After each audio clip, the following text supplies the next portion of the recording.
I'm Eric Nasa with Newsshooter.com, and we are at IBC 2018. I'm at the Lectrosonics booth with Jim. How you doing? I'm doing well, Eric. Thank you. So I see we have a new audio recorder. Yes. It's a Spider.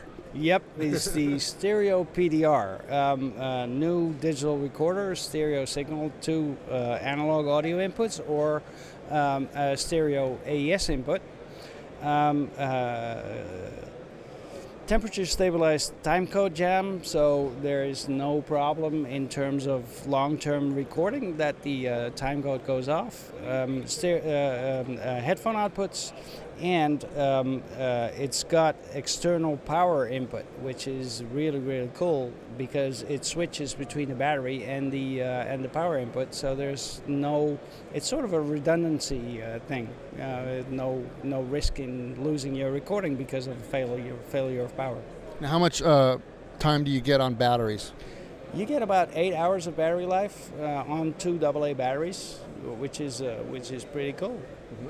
And it records on SD cards?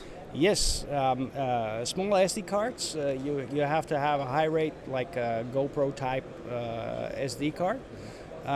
But it takes all kinds of sizes, you know, so long recordings are possible. Now you can also jam time code. Yes. That's a big deal because there's not a lot of these recorders that do that.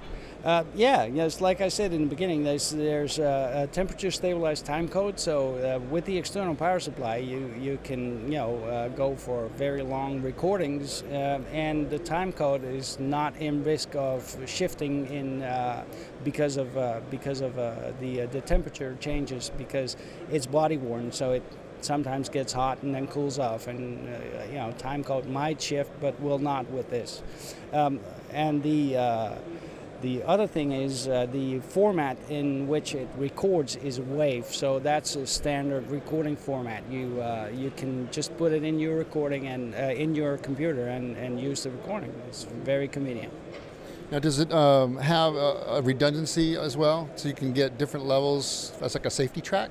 Yes, it's 2 channels of recording, so you can set your recording level to what you need for the audio. And if you're in risk of your source going into saturation, there's 2 tracks underneath that record at -20 dB to be safe. It's redundancy tracks. That's great. Now, what kind of microphones connections does it have for input?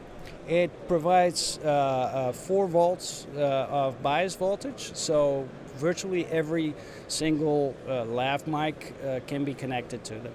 It's a T5, right? Is that what they call the connection? T5 connection, yes. Now, another way you can utilize this, because you actually can utilize it in a lot of different ways. You were talking about that. It's like I asked you, how do you see this being used? And you were saying basically, it's up to you how you want to use this. Yes, there's all kinds of recordings. I mean, variable sample rates as well. Yeah, I mean, we have 48 kilohertz sampling rate, but it goes up to 96 kilohertz of sampling rate. So all kinds and all types of audio recordings are possible with this thing. Now, if I wanted to use it alongside, say if I'm having problems with my frequency area with my wireless system, could I incorporate this into that as well? I can't use a cable. I have to use my wireless. Could I use this in conjunction with a wireless system? You could get the audio output and then go to a transmitter and transmit to a receiver. It's possible. And is the quality that comes out of the headphone jack is like a broadcast quality signal? Yes, the preamps in the unit are very high dynamic broadcast quality preamps, and very silent, and the output of this provides that same quality for your transmitter. Excellent. And what's going to be the retail price and availability? The retail price is $1,415. And the availability is now. Now is good. All right, thanks a lot. Thank you.